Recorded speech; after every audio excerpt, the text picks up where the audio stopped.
Assalamualaikum warahmatullahi wabarakatuh. Halo pemirsa di rumah dan juga penonton di studio, senang sekali saya Rita Ramayanti kembali menyapa Anda dalam program Forum Dialog bersama DPRD Provinsi Banten. Boleh tepuk tangan kembali? Pemirsa, kita tahu bahwa pajak ini bukan hanya sekedar kewajiban, namun juga merupakan pondasi utama bagi pembangunan infrastruktur dan juga pelayanan publik di Provinsi Banten. Pajak tidak hanya membangun jalan ataupun juga fasilitas umum, tetapi juga untuk memastikan bahwa layanan kesehatan, pendidikan, infrastruktur dasar lainnya ini dapat diakses oleh seluruh lapisan masyarakat. Lantas seperti apa realisasi penerimaan pajak di Provinsi Banten selama tahun 2024 dan masih adakah potensi pajak lainnya yang tentunya bisa dimaksimalkan guna memeratakan pembangunan dan juga memberikan kesejahteraan bagi masyarakat di Provinsi Banten.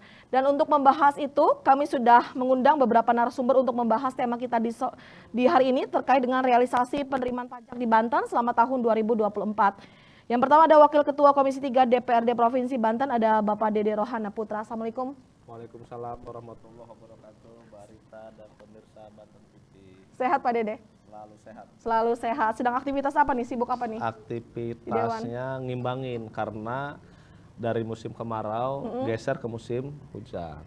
Jadi dari Komisi 5 geser ke Komisi 3. Jadi penyesuaian. Penyesuaian ya, Penyesuaian betul. seperti musim kayak gitu. Jadi Baik. lagi pendalaman apa yang perlu didalemin, apa yang perlu kita gali, apa yang perlu dioptimalkan. Lagi pengembangan pendataan seperti itu. Tapi tetap lagi-lagi kesejahteraan masyarakat yang menjadi prioritas ya. Itu mah prioritas Betul. number one, Number kesejahteraan one. masyarakat. Oke. Kalau tidak ada pendapatan, tidak bisa mensejahterakan masyarakat. Betul. Tidak ada pendapatan, tidak ada namanya pembangunan. Pembangunan, betul sekali. Gitu. Jadi pembangunan, kesejahteraan itu Hubungan. sumbernya dari Betul. pendapatan. Betul Jadi kita sekali. yang ngegali ini harus lebih semangat lagi, harus lebih teliti lagi, harus lebih detail lagi. Betul, biar Seperti itu. semakin merata juga pembangunan di Provinsi Banten ya. Tentu. Baik, saya menyapa dulu untuk PLT Kepala Bapenda Banten. Ini ada Bapak Dr. Andes Denny Hermawan MSc. Halo semuanya, apa kabar? Assalamualaikum warahmatullahi wabarakatuh, penonton dan pemirsa Banten TV yang kami Waalaikumsalam. hormati. Sehat Pak Denny? Alhamdulillah, semangat. Woi, nanti kita akan ngobrol lebih lanjut ya terkait dengan seperti apa nih penerimaan pajak hampir memasuki akhir tahun 2024 ini ya Pak Denny ya.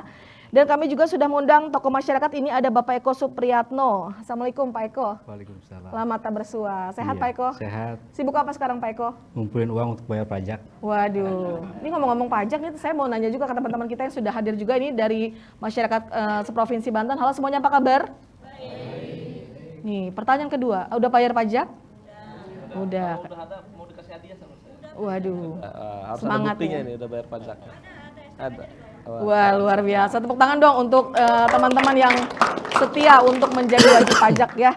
Baik, sebelum kita bahas tema kita terkait dengan realisasi penerimaan pajak di Banten selama tahun 2024 ini, sebelum kita berbincang lebih jauh, kita tahu Pak bahwa pajak ini kan bermanfaat, tadi dikatakan bahwa untuk pembangunan gitu kan, yang tentu saja manfaatnya lagi-lagi dirasakan oleh masyarakat. Lantas bagaimana Anda melihat realisasi penerimaan pajak di Provinsi Banten dibandingkan dengan target yang telah ditetapkan oleh pusat sendiri? Terkait dengan realisasi, tentu alhamdulillah ini realisasi pencapaiannya sudah cukup baik ya, bahkan melampaui dari target ya.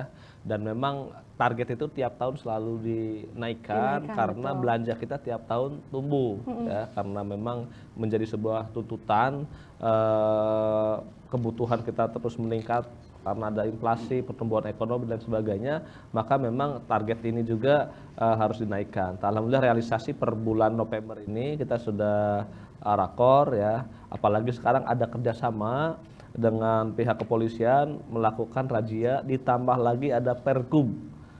Pergub terkait ada mutasi gratis, ada denda gratis ya, ada kemudahan-kemudahan program-program. Nah ini akhirnya meningkatkan kesadaran masyarakat untuk membayar pajak, maka langsung tumbuh kelihatan. Alhamdulillah sudah melebihi dari target yang bulanan ya, kalau secara tahun ke tahun kan belum selesai ya, masih on progress seperti itu Mbak Rita. Oke, lalu bagaimana sih menurut Anda tingkat kepatuhan wajib pajak di Banten pada tahun 2024? Apakah ada peningkatan dibandingkan dengan tahun-tahun sebelumnya atau mungkin mengalami penurunan nih Pak?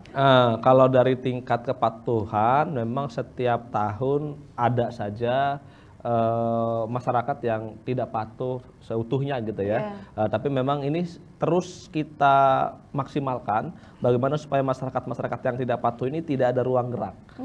Makanya kita kemarin diskusi dengan cara bagaimana yang sudah dilakukan adalah kita monitor satu-satu.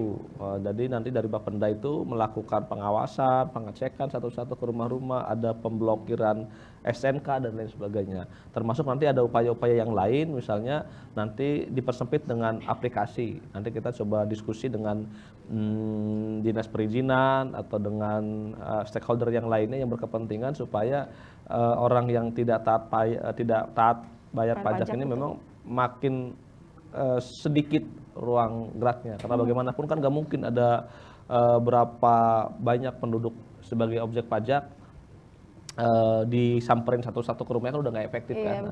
Maka caranya adalah bagaimana kita membuat sistem, dan ini mungkin yang lagi kita dalami supaya ke depan nanti orang mau beli kendaraan baru misalnya ke depan kita ingin harus sudah punya tanda lunas pajak dulu. Orang mau beli motor baru, beli mobil baru misalnya ke depan. Iya betul, itu bisa menjadi syarat gitu ya Pak. Syarat harus sudah lunas dulu. Ini mau beli mobil baru tapi pajaknya Cicilannya masih nunggak. banyak. Lunasnya pajaknya masih nanti belum misalnya dibayar. kalau mau beli perhiasan misalnya nih harus tanda lunas bayar pajak dulu gitu. Kan Itu bisa jadi strategi juga ya Pak ya, di tahun mendatang. Cuma ya. nanti ibu-ibu nanti pada protes ini, udah nggak mau beli perhiasan nantinya. Oke, saya beralih dulu ke Pak Denny. Pak Denny, sebelum kita berbicara tentang jenis pajak apa saja, ini tadi sempat dikatakan ini sudah mendekati target. Kalau misalnya bisa diketahui ini targetnya berapa persen sih, ataupun sudah berapa persen yang tercapai sampai dengan saat ini? Terima kasih. Pertama saya ingin menyatakan bahwa kami punya mitra saat ini dengan Komisi 3 yang sangat membantu kami dalam pelaksanaan sosialisasi terkait dengan pajak daerah. Kami dibantu dan dari berbagai elemen masyarakat kita galang, dan pada posisi menjelang akhir tahun ini posisi PKB kita di 91,56. Kalau kita berhitung efektif hari di tahun ini ada 28 hari lagi kita mengejar itu. Dari posisi pertanggal kemarin 91,56 untuk PKB, tentu ini menjadi sebuah semangat baru bagi kami bahwa insya Allah pada posisi pencapaian target rasanya bisa melebihi dari apa yang ditargetkan, seperti itu. Ini tentu bagian dari masyarakat yang sudah tumbuh kesadarannya, masyarakat begitu antusias. Apa tadi disampaikan oleh Pak Dede, kita ada relaksasi pajak terkait dengan bebas denda. Betul. Ada pemutihan, ada bebas PBN untuk dari luar ke dalam. Itu juga progresnya cukup mengangkat pendapatan kita. Jika kita bandingkan sebelum relaksasi pajak tersebut diberlakukan Pergub 18 2024, yang 4 Oktober ke sini ada kenaikan yang cukup signifikan. Dalam setengah bulan kemarin itu kita sampai 124 M juga kita kelihatan progres. Berarti dari relaksasi pajak yang memanfaatkan momen ulang tahun Banten ini juga cukup mendompreng juga ya Pak ya? Cukup mendongkrak pendapatan kita, dan tentu ini juga kerjasama tim pembina Samsat dengan kepolisian, dengan Jasa Raharja. Tadi seperti disampaikan Pak Dede, bahwa kita bergerak terus di lapangan bersama tim pembina Samsat melakukan operasi-operasi patuh dan lain-lain terkait dengan bagaimana masyarakat supaya membayar pajak. Tetapi sebagian besar masyarakat kita saat ini sudah tahu manfaat pajak itu untuk apa, dan menjadi bagian dari kewajiban masyarakat untuk membayar pajak. Dengan sendirinya semakin tumbuh seperti itu. Oke, Pak Denny, kita tahu bahwa pajak ini adalah satunya juga untuk penyumbang dari pembangunan yang ada di Provinsi Banten. Ini kalau boleh tahu berapa persen pajak yang digunakan untuk pembangunan di Provinsi Banten, dan jenis pajak apa yang paling banyak memberikan kontribusi besar bagi pembangunan di Provinsi Banten sendiri? PAD kita menyumbang 83 dari struktur APBD kita. Ketika bicara PAD kita 83%, posisi yang paling banyak memberikan kontribusi di dalam pajak daerah kita, itu kita memang masih pada sektor pajak kendaraan bermotor, kemudian BBNKB, masuk pada poin ketiga ada pajak bahan bakar kendaraan bermotor, ada air permukaan dan satu lagi cukai rokok. Tetapi yang kami kelola di Bapenda Provinsi Banten sesungguhnya 3 mata pajak tadi, PKB, BBNKB, air permukaan. Air permukaan. PBBKB atau bahan bakar kendaraan bermotor itu kita given menerima kuota dari Kementerian Keuangan, kemudian kita lakukan pendataan ke lapangan, angkanya juga cukup membantu. Artinya kekuatan kita di APBD masih didominasi oleh PAD kita, dan ketika bicara PAD kita, kekuatan kita masih pada pajak daerah, dalam hal ini sektor PKB dan BBNKB. BBNKB tadi. Oke, baik, saya beralih dulu ke Pak Eko. Pak Eko, kita tahu pajak menjadi sektor terpenting dan tentunya dibutuhkan profesionalisme dalam mengolah dana di bidang perpajakan. Bagaimana proses pengelolaan pajak yang dilakukan oleh pemerintah Provinsi Banten hingga nantinya dapat dimanfaatkan untuk pembangunan? Baik, sebelumnya agar ngobrol kita cair, saya mengutip Benjamin Franklin. Di dunia ini tidak ada yang pasti hanya 2, pajak dan kematian. Tadi Pak Kadis cerita ada hampir 70% yang menyumbang urat nadi pembangunan adalah pajak. Betul. Nah, sebelum saya membahas itu, saya tentu apresiasi terhadap Bapenda yang sudah mengoptimalkan realisasi pajak hampir 8 triliun Pak ya, per hari ini. Dan Banten ini kan 10 besar, masuk 10 besar dan itu sudah mandiri ya, tidak lagi butuh APBN. Apalagi nanti lebih hebat lagi, ratusan pabrik yang begitu banyak atau ribuan UMKM ya, ini pajaknya kan gitu.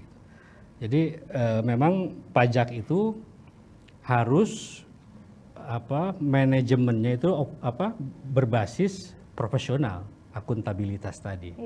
Tetapi lagi dan lagi clue-nya adalah menurut saya digitalisasi. Digitalisasi di Banten kan kita tahu bahwa sudah menjadi kehidupan online itu teh. Iya. Jadi lebih keren lagi ke depan, lebih dihidupkan lagi digitalisasi dalam hal pajak. Oke, bisa lebih dioptimalkan lagi dalam sisi penggunaan digitalnya tadi ya Pak Eko ya. Pak Dede, bagaimana selama ini sinergi dan pengawasan yang dilakukan oleh Komisi 3 dalam mendukung optimalisasi pajak daerah? Sinergi dan pengawasan tentu karena kita mitra ya, kita selalu support apa yang perlu dibutuhkan oleh teman-teman di Bapenda, tapi kita juga coba cek, coba evaluasi kekurangannya apa misalnya. Ini dalam rangka kita membuat sistem yang lebih baik, program-program yang efektif dan efisien gitu. Tentu salah satunya tadi Bapenda ini penghasil, di mana bukan hanya 70, 83%.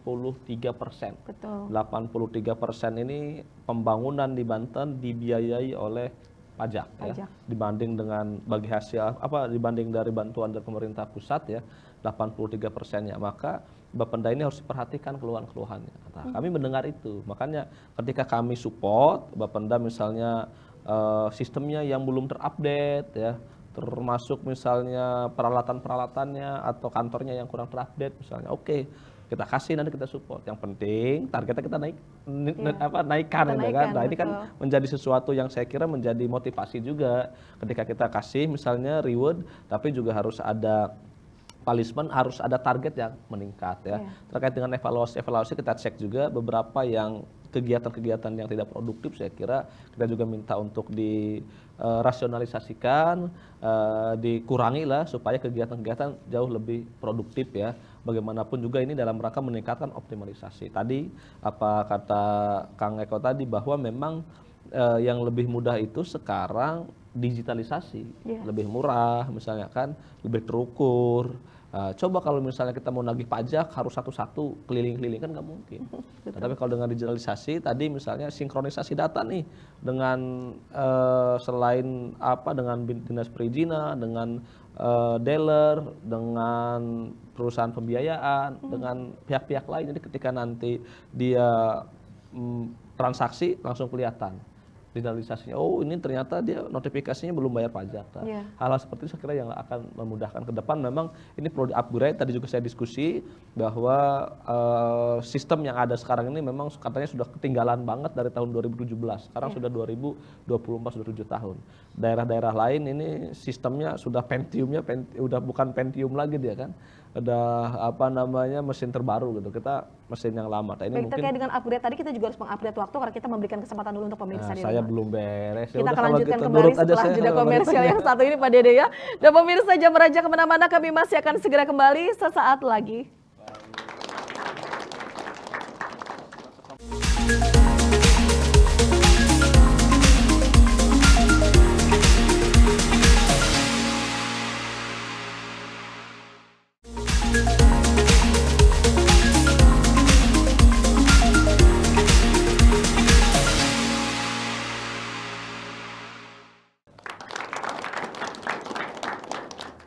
Ya pemirsa, terima kasih Anda masih bersama kami dalam forum dialog bersama DPRD Provinsi Banten dan kita masih membahas terkait dengan realisasi penerimaan pajak di Banten selama tahun 2024.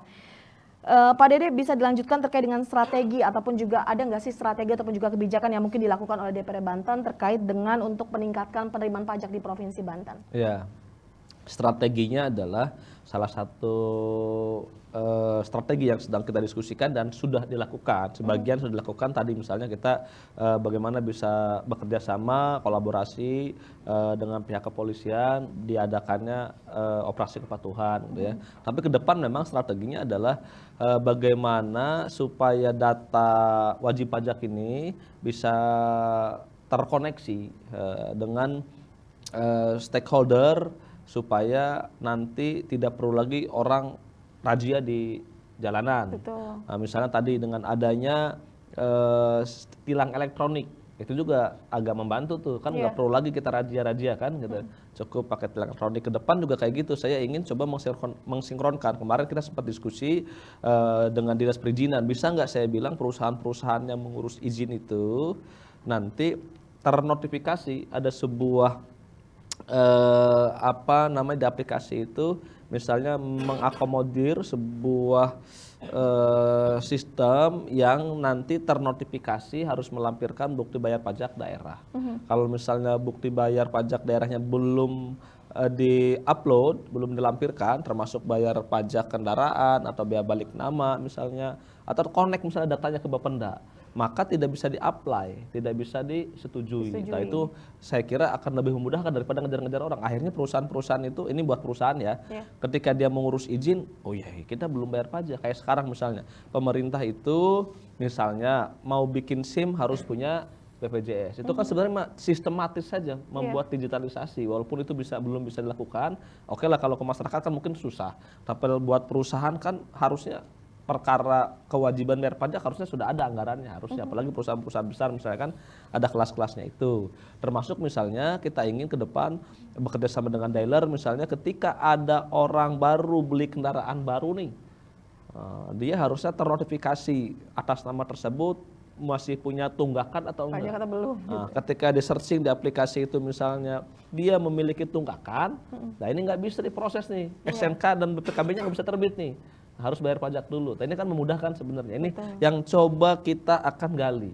Nah, supaya kerja-kerja teman-teman di Bapenda lebih termudahkan lagi dengan adanya digitalisasi. Nah, ini kira-kira cara strategi tingkat kepatuhan. Mungkin nanti ada cara-cara yang lain nih supaya lebih ruang gerak orang yang tidak patuh pajak ini makin sempit. Akhirnya orang kan terpaksa karena pajak itu kan memang punya hak memaksa kan gitu. Nah, dengan seperti itu kan akhirnya wah apalagi kalau misalnya beli perhiasan ternotifikasi misalnya mantap juga tuh kan. Nanti lama-lama orang nggak ada yang mau beli perhiasan. Tapi mungkin saja ke depan kayak gitu kan karena memang sudah digitalisasi, perputaran uang antara rekening ke rekening sudah tidak ada yang cash lagi kan akhirnya semua sudah terpantau seperti itu. Oke, saya beralih kembali ke Pak Denny terkait apa yang sudah disampaikan oleh Pak Eko dan juga Pak Dede terkait dengan digitalisasi perpajakan.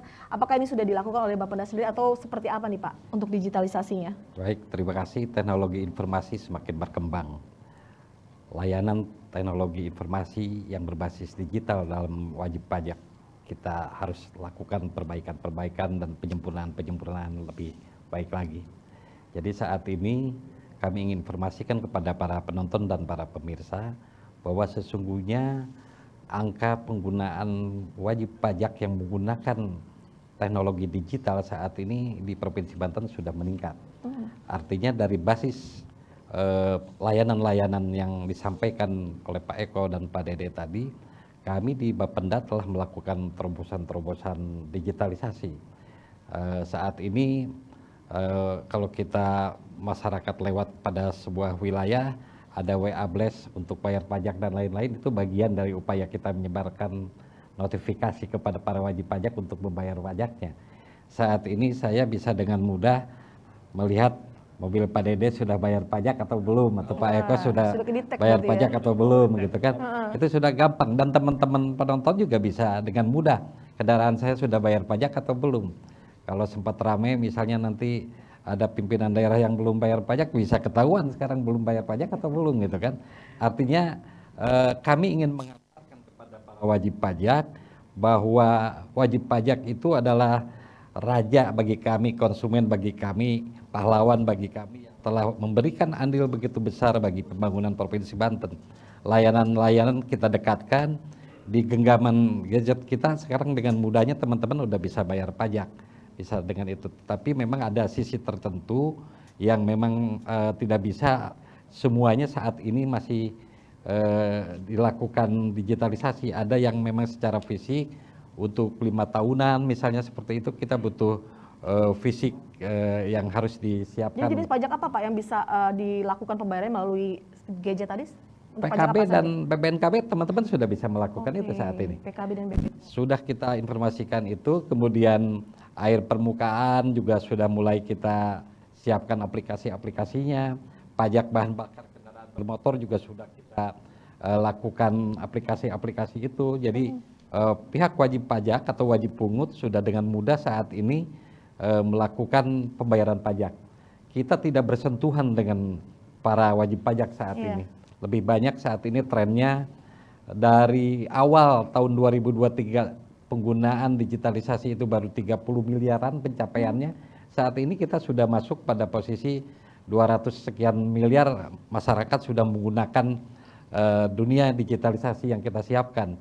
Tetapi memang harus kita sama-sama maklumi wilayah-wilayah di Provinsi Banten ini ada yang sudah terbiasa dan familiar dengan menggunakan teknologi informasi, tetapi ada sebagian wilayah yang masih belum terbiasa menggunakan teknologi informasi.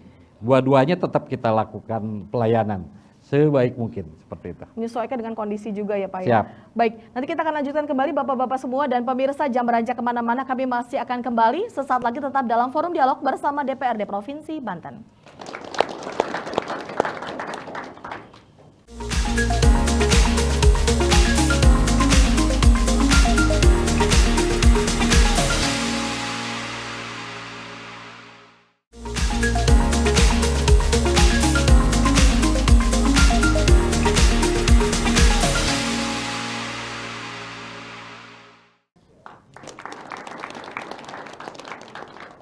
Baik pemirsa, terima kasih Anda masih bersama kami dalam Forum Dialog bersama DPRD Provinsi Banten dan kita masih membahas terkait dengan realisasi penerimaan pajak selama tahun 2024 di Provinsi Banten.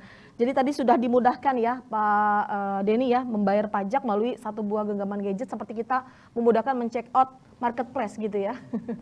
Baik, terkait dengan dalam rangka meningkatkan pembangunan di daerah ini Pak Denny, adakah gebrakan dari Pemprov Banten khususnya Bapenda sendiri dalam mendongkrak realisasi pajak daerah?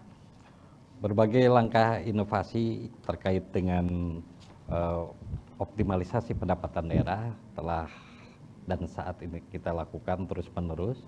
Salah satunya kita mendekatkan posisi pelayanan kita kepada para wajib pajak. Salah satu contoh yang bisa saya ambil adalah kerjasama kita dengan kawasan-kawasan industri di Serang, di Tangerang, dan lain-lain di Cilegon. Kita bekerja sama dengan kawasan industri melalui perusahaan-perusahaan yang ada, kemudian kerjasama dengan koperasi karyawan. Kita datang ke sana, pelayanan kita lakukan di lokasi perusahaan tersebut. Kita coba hitung sebelumnya dengan analisa bahwa ketika karyawan akan bayar pajak, paling tidak mereka itu harus cuti setengah hari. Dari sana kita coba analisa, oh lumayan ini ribuan. Contoh satu perusahaan misalnya ada karyawan 30.000, kalau mereka harus keluar untuk membayar pajak, waktunya tersita dan lain-lain, kita datangi ke sana.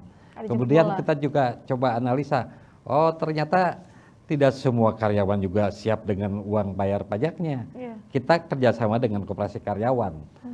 Koperasi karyawannya yang menghandle dulu perusahaan karyawan tersebut untuk bayar pajak, kemudian sebagai anggota koperasinya karyawan tersebut membayar ke koperasi dan ke kita juga membayar itu. Jadi simbiosis mutualisme ini menjadi bagian yang terus kita lakukan.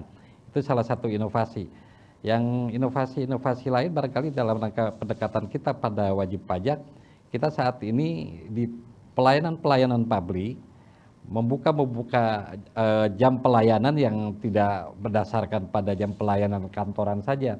Kita ada samsat keliling, kita ada samsat kalong istilahnya. Kenapa samsat kalong? Contoh di wilayah Tangerang dan di wilayah Rangkas Bitung misalnya. Mereka itu karyawan berangkat pagi hari, pulang malam hari. Jadi kapan akan bayar pajaknya? Susah. Makanya kita menyesuaikan malam hari ketika mereka pulang kita buka samsat-samsat pelayanan tersebut. Itu alhamdulillah berhasil mendongkrak pendapatan asli kita di Provinsi Banten. Kemudian prinsipnya yang harus kita sama-sama lakukan adalah para wajib pajak itu adalah yang telah menjadi pahlawan pembangunan Provinsi Banten khususnya. Oleh karena itu kebutuhan-kebutuhan terhadap itu kami akan mencoba mendekatkan diri terus sehingga masyarakat tidak susah-susah untuk menunaikan kewajibannya membayar pajak. Saya beralih ke Pak Eko. Pak Eko tadi sudah banyak diutarakan oleh Pak Denny terkait dengan inovasi ataupun juga perkembangan yang dilakukan oleh Bapenda sendiri terkait dengan menggandeng koperasi perusahaan. Kemudian juga ada memberikan kemudahan masyarakat untuk bisa membayar pajak melalui gadget. Kemudian ada samsat keliling dan juga ada samsat kalong tadi yang sudah diutarakan. Dari perkembangan yang ada, menurut Anda apakah ada kekurangan dari sistem yang berjalan saat ini dan perlu dimaksimalkan untuk mendorong realisasi penerimaan pajak sendiri? Saya SDM perpajakan itu penting juga, kan ada aturan-aturan baru ya, sumber daya manusia harus mengikuti aturan itu. Story dari Pak Kadis tentang keberhasilan Bapenda dari jemput bola, e-katalog, samlong, samling, lalu apa lagi Pak? Ya, gerai, itu menurut saya. Nah, bagi masyarakat, sebagai publik, ada satu hal yang fardhu ain ya, yang dilakukan Bapenda itu, bagaimana penerimaan pajak itu dibuka seluas-luasnya terhadap masyarakat, semampu-mampunya. Transparansi itu menurut saya. Jadi mekanisme transparansi, timbal balik itu harus dilakukan terhadap publik untuk Oke, jadi transparansi juga ya tahu pada masyarakat. uangnya buat apa saja.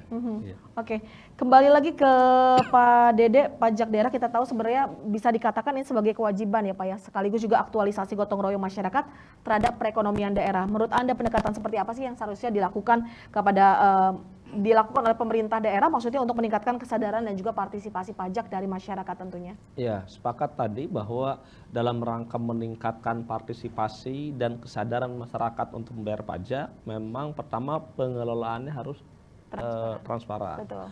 Pengelolaannya transparan, pemanfaatannya transparan, dan kita selaku pemerintah ya harus membuka akses ruang terbuka mungkin terkait dengan aspirasi harapan masyarakat. Karena pajak itu kan kewajiban dari masyarakat yang tidak langsung dirasakan manfaatnya. Maka karena tidak langsung itu kita harus memberikan informasi seluas-luasnya.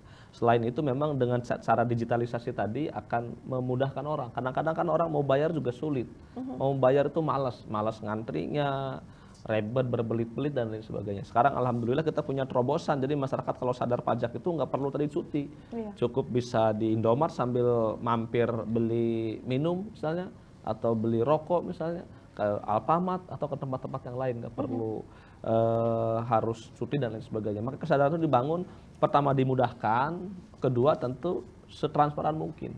Nah kita yang mengelola ini ya harus meningkatkan kepercayaan kepada masyarakat supaya percaya sama kita bahwa kita ngelolanya benar, tidak dikorupsi, digunakan untuk kepentingan masyarakat sebanyak-banyaknya gitu. Ini yang kita lakukan. Makanya kita sering diskusi juga, tolong Pak Kaban, saya bilang kegiatan-kegiatan yang tidak terlalu produktif, mohon maaf ya, yang tidak terlalu efektif, yang tidak terlalu berkontributif langsung terhadap kinerja-kinerja teman-teman ya kita kurang-kurangin saja. Apalagi ini kan arahan dari Presiden bahwa kegiatan-kegiatan yang sifatnya seremonial, kegiatan-kegiatan yang perdana dinas itu dipangkas, dikurang-kurangin. Nah, ini dalam rangka sebenarnya mengefektifkan. Dengan demikian nanti masyarakat, oh iya benar, uang bayar pajak dari masyarakat itu memang digunakan, dikelola dengan baik, digunakan untuk pembangunan dan juga efisien, tidak hanya digunakan untuk operasional yang tidak berdampak langsung terhadap kepentingan masyarakat. Seperti itu, Pak. Untuk meningkatkan kepercayaan masyarakat tentunya harus ada hal yang dilakukan oleh pemerintah. Seperti apa menurut Anda, Pak Dede? Nah, supaya meningkatkan kepercayaan masyarakat, saya kira digitalisasi, terus selain digitalisasi, bagaimana caranya juga supaya masyarakat bisa mengetahui itu. Uang itu digunakan buat apa saja. Maka saluran-saluran informasi itu harus diperbanyak supaya orang bisa mengakses saluran informasi. Kemana sih duitnya, ini jalan ini menggunakan anggarannya berapa, buat dari anggaran yang mana gitu. Jadi biar lebih tahu lagi.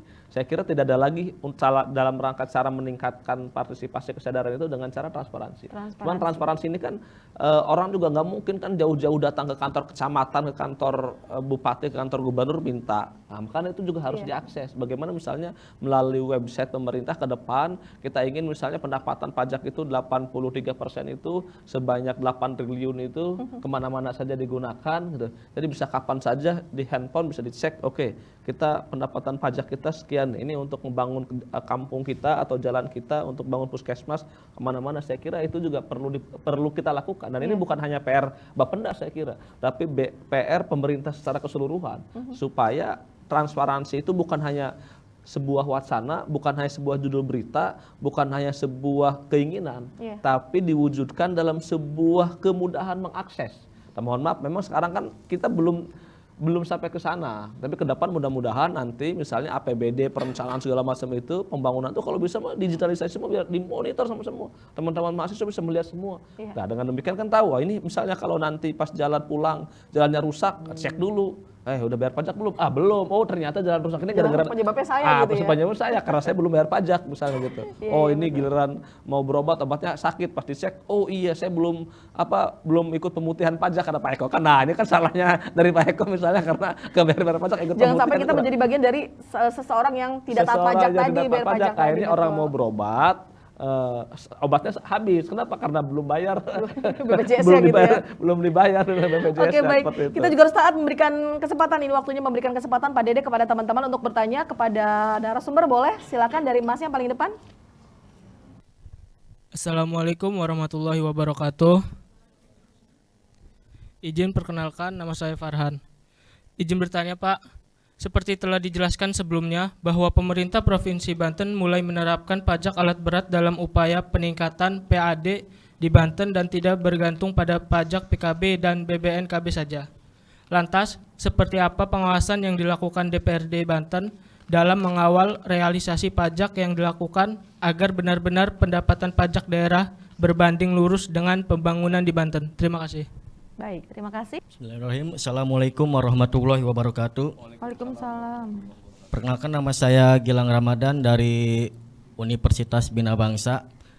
Seperti yang kita ketahui kan, Bapenda ini mempunyai program agar meningkatkan pajak itu dan mempermudah masyarakat kan bisa melalui dengan dari pajak keliling, secara online dan sebagainya kan. Nah, lalu untuk di tahun 2005 apakah ada program agar meningkatkan pembayaran pajak itu lebih mudah, dan apa aja program yang akan diadakan oleh Bapenda? Terima kasih. Oke. Selanjutnya, pertanyaan terakhir. Perkenalkan, saya Gilal. Saya ingin bertanya kepada tokoh masyarakat, Pak Eko. Jadi bagaimana menurut Bapak melihat penegakan kebijakan dari Perda khusus yang memang mengatur terkait pajak daerah di Banten saat ini? Dan apakah Perda tersebut sudah tersosialisasi dengan baik? Terima kasih. Oke, baik, terima kasih. Boleh beri aplaus dulu untuk ketiga penanya kita, teman-teman. Lagi-lagi kita akan mengunci pertanyaan dari teman-teman semua dan kita akan jawab setelah jeda komersial yang satu ini, tetap dalam forum dialog bersama DPRD Provinsi Banten.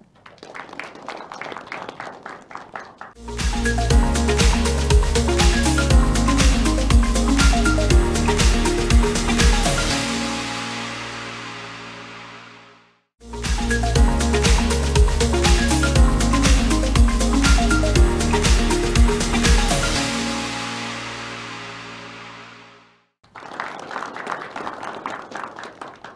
pemirsa, terima kasih Anda masih bersama kami dalam forum dialog bersama DPRD Provinsi Banten. Tadi sempat kita berikan kesempatan di segmen sebelumnya kepada teman-teman yang ingin bertanya dan langsung saja kita jawab untuk pertanyaan pertama. Pak Dede, seperti telah dijelaskan sebelumnya bahwa pemerintah Provinsi Banten ini mulai menerapkan pajak alat berat dalam upaya peningkatan PAD di Banten dan tidak tergantung pada pajak PKB dan BBNKB saja. Lantas seperti apa pengawasan yang nantinya dilakukan oleh DPRD Banten nih Pak? Ya, baik. Dengan adanya pajak alat berat ini sebenarnya bukan kita jadi tidak tergantung terhadap PKB. Jadi memang PKB, BBNKB ini tetap menjadi sumber pendapatan paling besar. Tapi minimal ini memang menjadi sumber pendapatan baru. Nah ini yang menarik memang, ini kan baru akan kita realisasikan, kita berlakukan tahun depan. Nah ini memang karena objek pajak baru kita belum punya data, bank data. Sebenarnya ada berapa sih alat berat yang ada di Banten ini? Tapi saya meyakini mungkin jumlahnya cukup besar lah ya. Mungkin bisa saja bisa 0,5% atau 1% mungkin dari jumlah kendaraan yang ada. Nah ini bagaimana pengawasannya? Ini kita 1-2 bulan ini saya sering ketemu, sering kita komunikasi bagaimana pengawasannya. Karena apa? Kalau kendaraan bisa diawasi di jalan raya. Ketika lewat jalan raya ada operasi kepatuhan, ada tilang elektronik, wah ini kendaraan sudah bayar pajak atau belum. Kalau alat berat kan nggak ada di jalan raya, adanya di kawasan industri. Nah, ini yang lagi kita sinkronisasi. Tapi kemarin kita sudah mulai mengkerucut, ada salah satu, tapi ini belum maksimal juga. Salah satunya adalah pengawasannya melalui Dinas Tenaga Kerja. Nah di situ nanti ada bidang pengawasan. Bidang pengawasan itu mengawasi alat-alat itu sudah tersertifikasi apa belum. Jadi nanti diuji itu alat itu misalnya alat-alat itu misalnya standarnya masih oke apa belum. Nah ketika disertifikasi kita udah minta seluruh alat yang disertifikasi boleh disetujui sertifikasinya kalau dia sudah bayar pajak. Nah ini salah satu yang akan kita lakukan pengawasan. Tapi saya yakin ini juga belum maksimal. Maka nanti kita lagi cari terobosan-terobosan. Siapa tahu nih teman-teman dari mahasiswa atau dari akademisi atau dari tokoh masyarakat, Kang Eko ada masukan-masukan nih karena potensi alat berat ini sebenarnya cukup luar biasa walaupun memang yang nggak bakal nyampe setengahnya dari PKB, nggak bakal nyampe 1/10-nya juga nggak nyampe. Tapi ini menjadi sumber pendapatan baru supaya kita tidak ketergantungan di pajak kendaraan bermotor ya termasuk biaya balik namanya, tapi ada sumber penghasilan. Nah ini misalnya kalau misalnya ini menjadi penghasilan yang bisa kita dorong sebenarnya memang banyak, tapi sekali lagi kita memang butuh masukan. Karena tadi kita ngawasin agak susah, nggak bisa melakukan razia di jalan raya. Termasuk kita juga misalnya belum bisa kerjasama dengan dealer, belum bisa kerjasama sama perusahaan pembiayaan. Ke depan kita dorong supaya dealer-dealer itu terdaftar. Nanti ketika misalnya dia jual alat, dia terkonfirmasi datanya ke kita biar kita tahu alat ini siapa yang beli biar bayar pajak. Atau misalnya dengan perusahaan pembiayaan, ketika dia kredit misalnya alat beratnya itu juga terkoneksi datanya kita, ini memudahkan sebenarnya. Tapi sekali lagi ini adalah salah satu tantangan karena objek pajak baru ini menjadi sebuah target baru dan butuh banyak masukan dari masyarakat, dari stakeholder, dari tokoh masyarakat, termasuk dari akademisi atau misalnya dari asosiasi-asosiasi. Kita pengen nampung nih, bagaimana nih caranya supaya tergali potensi ini. Walaupun sebenarnya ada pajak-pajak yang lain, tapi karena nggak ada dibahas, jadi saya nggak bisa sampaikan sebenarnya potensi apa sih yang bisa kita gali dari selain pajak alat berat ya. Gitu. Tapi memang butuh pendalaman, butuh analisa, butuh FGD dan butuh konsultasi juga dengan pemerintah pusat. Seperti itu, Mbak Rita. Oke, baik. Boleh tepuk tangan dong untuk statement dari Pak Dede terkait dengan rencana strategis Bapenda Banten, Pak, untuk tahun 2025 agar penerimaan pajak dapat terus meningkat. Apakah ada program atau kebijakan baru yang akan diterapkan nantinya? Selaras dengan program prioritas di sektor pendapatan, pemerintah Provinsi Banten sudah mencantumkan bahwa program prioritas itu adalah digitalisasi pendapatan. Oleh karena itu, di 2025 yang akan datang, program digitalisasi pendapatan ini bagian yang kami selalu konsultasikan dengan Komisi 3 sebagai mitra kami, kemudian kami lakukan analisa pendalaman untuk perbaikan pelayanan pada masyarakat. Intinya tadi bahwa di era semakin canggihnya teknologi informasi, selaras dengan program pemerintah Provinsi Banten untuk meningkatkan digitalisasi pendapatan, tentu di 2025 kita menjadi bagian yang tidak terpisahkan untuk itu. Pada gilirannya nanti kami punya harapan posisi masyarakat wajib pajak akan semakin dimudahkan, transparansi akan mudah dilihat dan dibentuk, kemudian pada gilirannya masyarakat juga nanti akan lebih dengan cepat merespon terhadap dimungkinkannya ada sesuatu yang ingin dievaluasi atau apa, nanti juga akan semakin mudah terlihat seperti itu. Barangkali itu menjadi program prioritas kami di tahun 2025. Satu hal barangkali kami ingin sampaikan di posisi tahun 2025 yang akan datang, kita sudah mulai dengan penerapan option PKB dan option BBNKB. Dengan demikian, dalam rangka penguatan fiskal daerah, kabupaten, kota, dan provinsi, tentu tidak bisa tidak digitalisasi menjadi bagian yang terus harus kita semakin tingkatkan, sehingga masyarakat di pelosok juga sudah semakin bisa dilayani. Tidak ada lagi istilah satu daerah yang black spot dan lain-lain, semua sudah terkoneksi dengan internet dan lain-lain. Kita juga harus paham saat ini ada sebagian daerah kita di selatan yang masih mungkin belum bisa menggunakan internet secara baik. Bagian daripada itu tentu harus sedikit demi sedikit kita perbaiki, sehingga itu menjadi prioritas yang pada gilirannya ketika masyarakat sudah cukup terlayani dengan baik, cukup memahami manfaat dari pajak itu seperti apa, tentu pada gilirannya masyarakat akan mudah bayar pajak, kemudian bayar pajak itu digunakan untuk pembangunan. Pada gilirannya tentu kita semua masyarakat akan merasakan manfaat pajak itu untuk apa. Kami di jajaran Bapenda ingin menyampaikan bahwa apa yang disinggung oleh Pak Eko tadi terkait dengan SDM, soal bagaimana kita terus menata diri, soal terus bagaimana kita menata SOP, aturan, dan lain-lain, kami pastikan kami ingin menjadi bagian dari pelayanan masyarakat yang bisa dijaga amanatnya dan lain-lain. Karena kami sadar bahwa posisi masyarakat membayar wajib pajak kepada kami sebagai bagian dari kewajibannya, ada yang susah mengumpulkannya, ada yang dengan mudah mengumpulkannya. Betul. Ketika amanat itu ada dikelola oleh pemerintah, tentu kami juga harus pertanggungjawabkan ini secara penuh kepada masyarakat, bahwa insya Allah tidak ada hal-hal yang tidak kita inginkan. Kami juga sama punya martabat, punya harga diri, punya masa depan, punya keinginan lahir dan besar barangkali di Provinsi Banten gitu kan.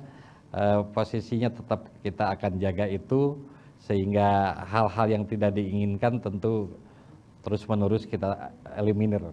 Oke, baik. Sama-sama ingin sama-sama memiliki keinginan untuk membangun Banten lebih baik lagi gitu ya, Pak ya. Boleh tepuk tangan untuk statement dari Pak Denny. Pak Eko, bagaimana Anda melihat penegakan kebijakan nih Pak Eko dari Perda khusus yang memang mengatur terkait pajak daerah di Banten saat ini, dan apakah Perda tersebut sudah tersosialisasi dengan baik menurut Anda? Ya, peraturan daerah perpajakan di Banten menurut saya beranjak menuju sempurna ya, komprehensif. Jadi bagaimana yang paling penting mengimplementasinya secara konkret. Memang antara pemerintah dengan masyarakat kita beda peran ya. Masyarakat kita bayar pajak, lalu kita menikmati infrastruktur kesehatan dan lain-lain. Pemerintah mengelola itu. Nah, menurut saya paradigma baru hari ini namanya edukasi, sosialisasi ya. Saya di sepanjang jalan wajah Pak Kadis lebih tenar dibandingkan para gubernur, calon gubernur. Coba Teteh lihat. Itu baliho itu bagian dari edukasi. Edukasi, betul. Ada sekarang pajak masuk kampus, Pak ya. Pajak masuk sekolah itu bagus gitu. Oke, luar biasa. Jadi sudah banyak terobosan yang dilakukan ya. Boleh tepuk tangan dong untuk ketiga narasumber kita. terkait dengan Banten, kita tahu pada dasarnya merupakan sebuah provinsi yang kaya ya Pak Dede. Lalu bagaimana menurut Anda, apakah ada sektor pajak yang sebenarnya potensial namun belum tergali secara maksimal? Nah, ini yang tadi mungkin Nongol ini. akhirnya juga saya tanyakan nongol ini. juga. Setuju. Jadi kekayaan Banten ini belum tergali optimal ya. Saya sering diskusi, sering mempertanyakan kenapa pemerintah pusat memberikan kewenangan 0 sampai 12 mil laut itu ke pemerintah provinsi sejak tahun 2016. Nah, sampai sekarang itu belum tergali. Nah, makanya ini pajak yang kemarin saya sampaikan, pertama saya bilang potensi 0 sampai 12 mil ini salah satunya banyak lalu lintas kapal-kapal besar, bahkan kapal-kapal internasional. Singapura itu bisa kaya raya salah satunya karena banyak kapal-kapal internasional mampir di situ ngisi bahan bakar, beli air, beli kebutuhan pokok dan lain sebagainya. Akhirnya dia bayar pajak, bayar retribusi dan sebagainya. Nah, ini kan Selat Sunda ini kan banyak kapal-kapal yang melalui Selat Sunda, tidak ada satupun yang mampir di Banten. Jadi Nah, ini memanfaatkan saya dari kira- sisi maritim gitu ya? Nah, dari sisi maritim karena kewenangan kita misalnya 0 sampai 12 mil. Makanya kemarin kita diskusi bisa nggak misalnya di Pulau Sangyang dibuat sebuah rest area kapal, ketika misalnya kapal nyandar ada retribusi labu jangkar di situ. Tapi harus ada sarana prasarana karena namanya retribusi kan, itu satu. Nah, ini kalau bisa digali, nah, ini sebenarnya bisa menggantikan PKB atau minimal hampir sejajar. Bayangkan ini kan kapal, kalau masyarakat yang dipajaki ngejerit. Kalau kapal mah, kapal internasional kan biayanya mahal banget ya. Dia bayar misalnya beberapa dolar dalam 1 jam 2 jam misalnya kan nggak ada masalah, dan itu banyak sekali, itu pertama. Ya, tapi ini butuh pendalaman, butuh kajian, butuh diskusi, termasuk butuh izin dari pemerintah pusat. Mau nggak pemerintah pusat memberikan izin itu kepada kita? Pertama. Kedua, yang lagi-lagi saya diskusikan adalah Banten ini adalah daerah penghasil listrik. Banten nih, penghasil listrik untuk Pulau Jawa dan Bali. Ada di mana? Ada di Banten paling banyak. PLTU Suralaya, PLTU yang paling tua tuh. Ditambah lagi di Labuan, di Suralaya gesernya lagi ada, di Pengorengnya, di Bojonegaranya, masuk ke Teratai juga ada, ke Tangerang ada. Bahkan konon katanya polusi yang ada di Jakarta itu bukan karena polusi kendaraan, ternyata polusi dari pembangkit listrik tenaga uap yang ada di Banten, cerobong-cerobongnya besar. Nah, ini kan industri listrik yang murah tapi tidak ramah lingkungan. Bahkan ada informasinya akan disuntik mati tuh. Nah, maksud saya gini, ini kan mereka menggunakan, salah satunya menggunakan air laut untuk pendingin turbin, dia menghasilkan listrik yang murah. Nah, karena listrik yang murah ini kan bahkan dibanding dengan energi terbarukan lebih murah dia kan. Nah, misalnya kita tambahin biayanya, salah satunya biaya pajak air laut yang digunakan. Untuk apa? Pajak air laut itu nanti sebagian kita gunakan untuk mentransformasi energi terbarukan, sebagian lagi sebagai penghasil pajak untuk mengelola pembangunan daerah yang kita masyarakat mendapatkan polusinya dari polusi batu baranya, pembangkit tenaga uapnya, tapi kita mendapatkan manfaat. Nah, ini kalau ini tergali, ini bisa triliunan dapat duit. Wah, tapi ini memang butuh pendalaman. Ini kan kita baru mungkin sebuah akan ngobrol gagasan. lebih lanjut lagi karena kita kan memang sudah terbentur dengan waktu yang sudah sangat saya kalau ngomong lagi sedikit sekali. semangat ini dibatas-batasin ini barita. Nanti kita kan mungkin pelanggaran ini. sediakan forum lagi untuk berbicara khusus Aduh. mengenai Jadi, potensi kalau pajak yang ada besok-besok di udah Banten gabut nih. ini, kalau besok-besok ini harus diperpanjang ini langsung 2 episode ini. Oke, baik, tidak terasa nih waktunya sudah 1 jam berlalu Oke, dan oke, juga oke, terima oke. kasih banyak mungkin saya bisa ucapkan kepada Pak Eko, terima kasih Pak Denny atas statement dan juga informasi yang sudah diberikan kepada masyarakat, dan juga terima kasih Pak Dede. Nanti kita akan gali lagi lebih banyak lagi terkait dengan potensi. Soalnya lagi ngomong semangat-semangat ini. Kita nanti akan lanjutkan kembali mungkin ya nanti di sesi berikutnya. Dan baiklah, terima kasih juga untuk teman-teman yang sudah setia bersama kami, dan terima kasih pemirsa sudah setia bersama kami 1 jam ini, dan saksikan kami kembali dalam edisi Forum Dialog edisi lainnya tentu saja. Akhir kata, saya Rita Mayanti dan juga seluruh kru yang bertugas suruh pamit. Wassalamualaikum warahmatullahi wabarakatuh.